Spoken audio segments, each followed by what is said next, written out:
The moment my husband walked out, he didn't slam the door. He just closed it quietly, like he was leaving a room, not a marriage. Not a wife who had just been told she had MS. Not a woman who was 31 years old and suddenly couldn't feel her left hand properly. He didn't ask where I would go. He didn't ask if I'd be okay. He picked up the bag he had packed. I realized later he had packed it 2 days before my diagnosis, which means he already knew what he was going to do, and he walked out of our apartment in Ottawa on a Tuesday morning in February, and that was that. My name is Claire. I was a high school English teacher. I loved my job. I loved my students.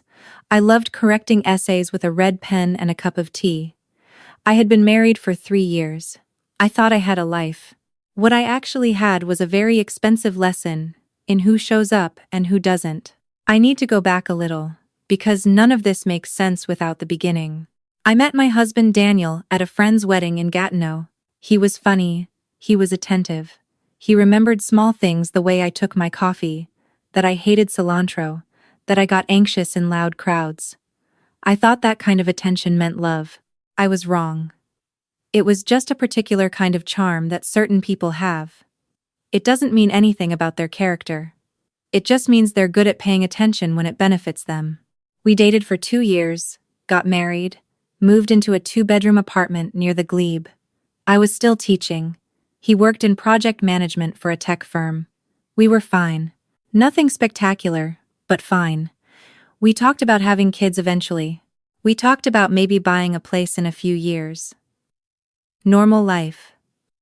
Ordinary plans. Then I started dropping things. It started small. A mug slipping out of my hand. Tripping over nothing on a flat floor. Fatigue so heavy some mornings I could barely get out of bed, but I was teaching 5 classes a day, so I told myself that was normal.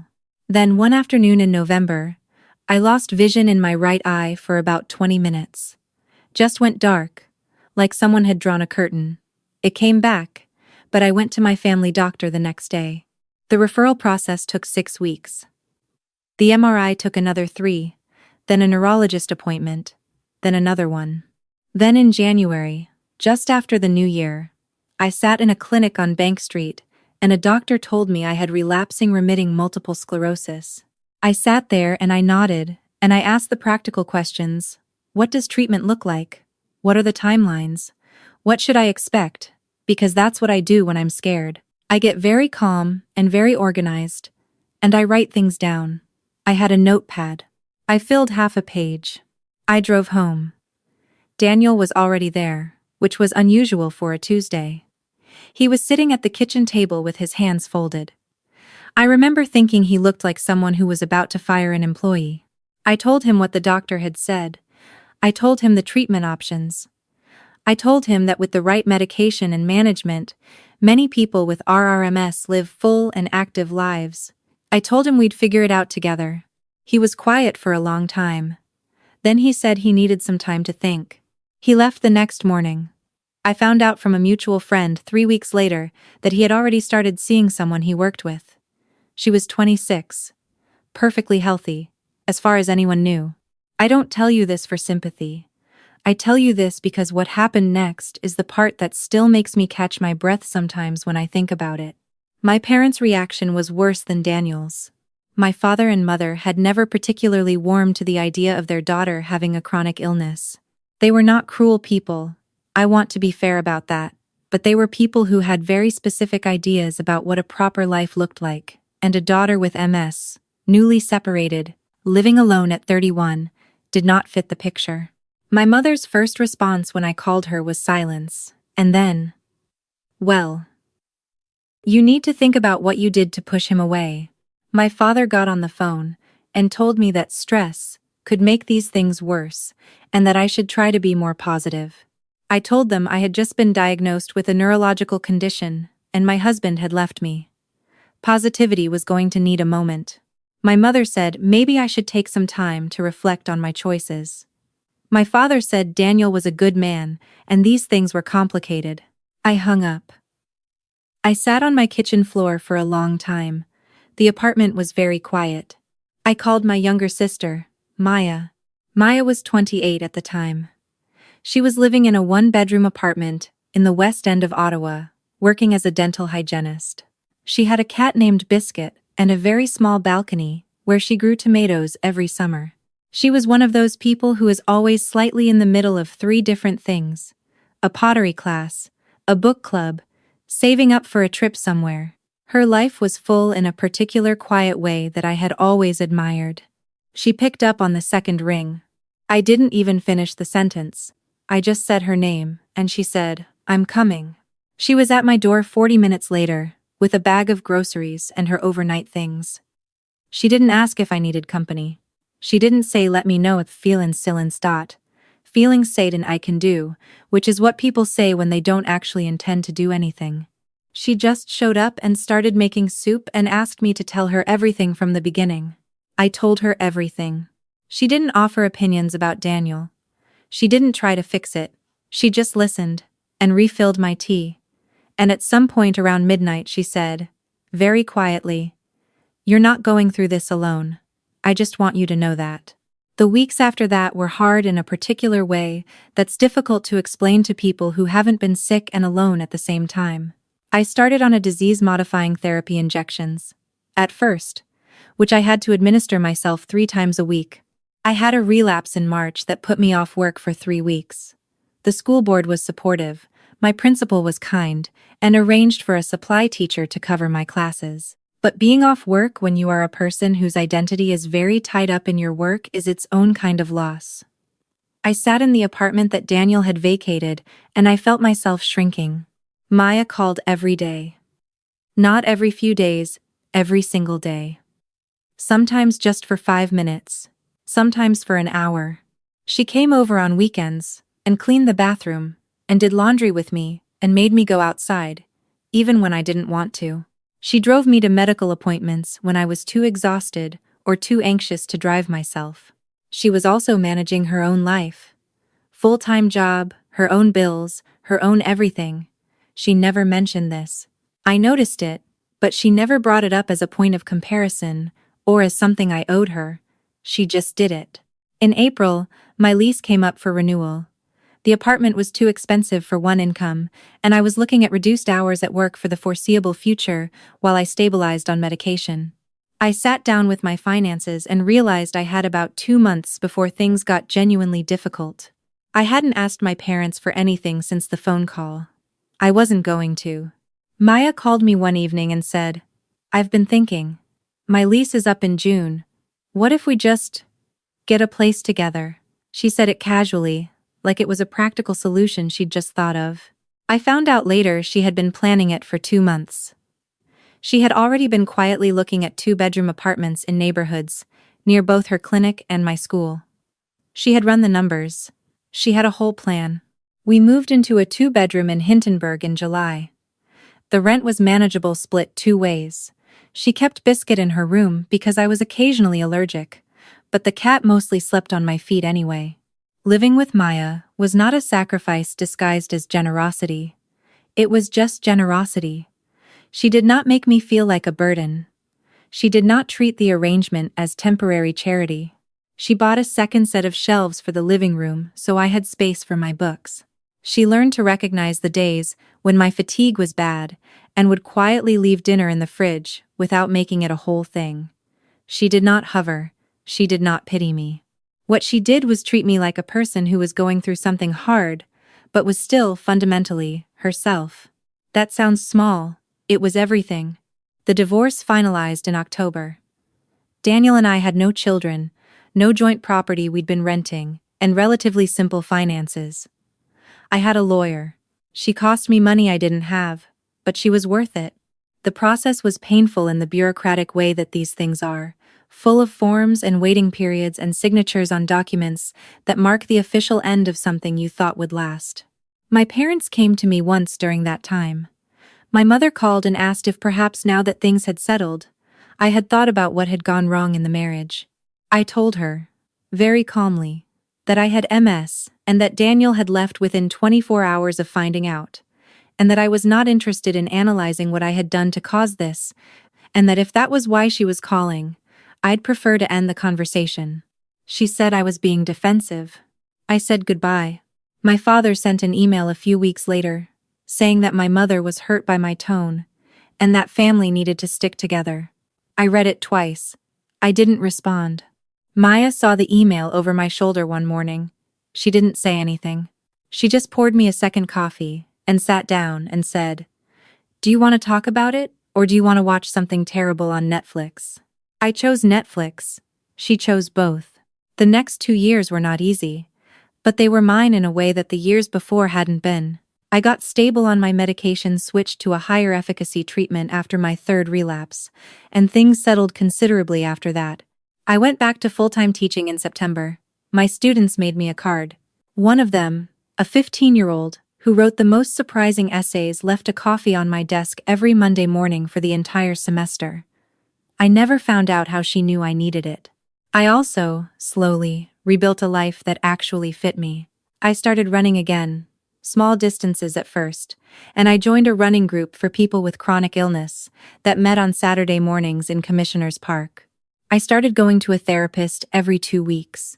I learned, gradually, that I had spent a very long time making myself small so that other people would find me manageable, and that this had not, in the end, protected me from anything. Maya started dating someone, a quiet, steady man named Patrick, who was a nurse at the Civic Hospital. He was good for her. He came to dinner sometimes, and did the dishes without being asked. I liked him immediately. I did not date. I was not interested. I was interested in becoming someone I actually recognized. Then, 2 years and 4 months after Daniel had closed the door quietly behind him, my phone rang on a Thursday evening. It was a number I didn't recognize. I almost didn't pick up. I was in the middle of grading papers, and I had a tea going, and I genuinely considered letting it go to voicemail. Something made me answer. It was my father. He sounded older. That was the first thing I noticed. Not the words, but the voice. Something had gone out of it. He said my mother had been unwell. He said she'd been diagnosed with early-stage Parkinson's. He said they were managing, but that things were more difficult than they had expected, and they were thinking about the future, and they felt it was time to reach out. I sat there with the phone against my ear, and the red pen still in my hand. He said, and I want to get this right, because the exact words matter. He said they had realized they hadn't been as supportive as they should have been when I was going through my difficulties, and they hoped we could move forward as a family. He did not say they were wrong. He said they hadn't been as supportive as they should have been. There is a difference. I asked him to give me some time to think about it. He said of course. He sounded relieved, which told me he had expected worse. I hung up and sat in the kitchen for a long time. Maya wasn't home, she was at Patrick's. I didn't call her right away. I just sat with it. I want to tell you what I was feeling, because I think people expect this moment to feel simple. Either you forgive and feel relief, or you refuse and feel righteous. It wasn't either of those things. It was more like standing in a room full of furniture that had been arranged by someone else, and realizing you are now going to have to decide what to keep and what to carry out to the curb. I thought about my mother hearing the same diagnosis I had lived with for 2 years. I thought about what it means to be told your body is going to do things you cannot fully control. I thought about who I had wanted to call when I found out. I thought about who had actually come. I called Maya. She listened to the whole thing without interrupting. Then she was quiet for a moment. Then she said, "What do you want, Claire? Not what's expected. Not what's easier. What do you actually want?" I told her I didn't know yet. She said that was okay, and that I could take as long as I needed, and that whatever I decided, she was behind me. I thought about it for 2 weeks. I did not rush. I talked to my therapist. I wrote things down, in the kind of long, disorganized way you write when you're trying to figure out what you actually think, beneath what you've been taught to think. Here's what I came to. My parents had failed me. That was real and it mattered, and I was not going to perform forgiveness. I didn't feel to make anyone more comfortable. But I was also 33 years old, and I had spent 2 years learning what it meant to actually take care of myself. And what I did not want to do was let the question of my parents take up permanent residence in the center of my life. I called my father back. I told him I was willing to talk. I told him I was not willing to pretend the last 2 years hadn't happened. I told him that if we were going to have any kind of relationship, I needed them to understand, actually understand, not just acknowledge in a vague way what their response to my illness had cost me. I told him I needed to hear my mother say it herself. He was quiet for a long time. Then he said, "Okay." We met for lunch the following Saturday, the four of us, my parents, me, and Maya, because I asked her to come and she came without hesitation. My mother looked smaller than I remembered. Parkinson's does that. The early stages. Something about the way it changes how a person holds themselves. She was still my mother, still very composed, still very careful with her appearance. But something had shifted in her eyes. We sat down. We ordered. We made the small talk that families make when they are all very aware they are circling something. Then I said, directly and without preface, that I needed to say some things, and I needed them to listen. I told them what the day of my diagnosis had actually been like. I told them what Daniel leaving had felt like. I told them what it had been like to call home, and hear my mother's first response be about what I had done to cause it. I told them about the relapses, the injections, the months when I wasn't sure I'd be able to keep teaching. I told them all the parts I had never told them, because they had not made themselves available to hear it. My mother was quiet for a long time. There were tears, eventually. She said she had been frightened.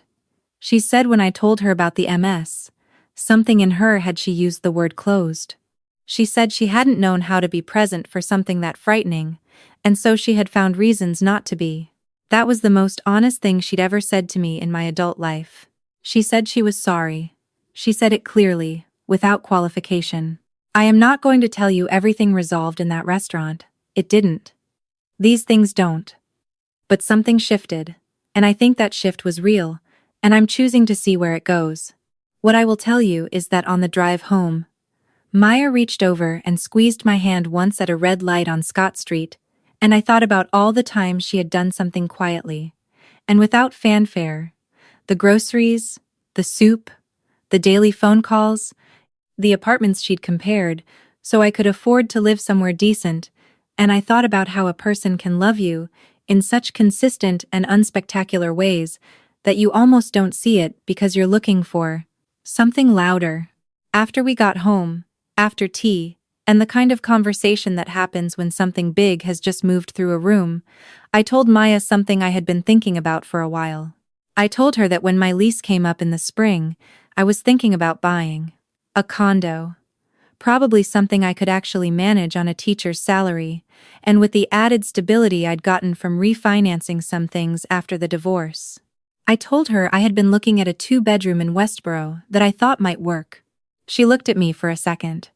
Then she said, 2 bedrooms. I said yes. 2 bedrooms. One for me. One for her, if she wanted it.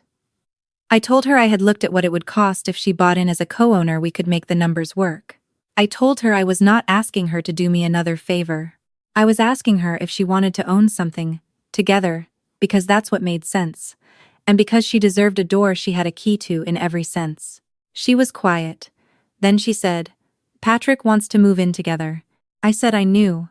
I had figured. She said, "So maybe a 3-bedroom?" I laughed for the first time in what felt like a very long time. Genuinely, without forcing it. We put in an offer the following month. Patrick was useful in ways. Neither of us expected he knew a mortgage broker, and he was very good at staying calm at open houses when Maya and I both got emotional about kitchen layouts. We got it. 3 bedrooms in Westboro, with a 2nd-floor balcony, where Maya has already informed me she is growing tomatoes. I am back to full-time teaching. My MS is stable, still present, always in the background, sometimes making itself known in small ways, but managed. I run every Saturday morning. I grade papers in the evenings, and drink too much tea. I am, genuinely, okay. My relationship with my parents is complicated and ongoing, and not the subject of a simple sentence. We are trying. Some days that is enough. My sister lives 12 feet down the hall. When I got sick, I found out very clearly who closed the door and who opened one. I am still learning how to stop being surprised that it's the quiet ones, the ones who show up without announcements, who stay without being thanked, who turn out to be the ones that hold everything together. Maya is going to proofread this. She's going to tell me I made her sound too good. She's not too good. She's just good. There's a difference, and I have spent the last 2.5 years learning to see it clearly. That is the whole story. That is enough.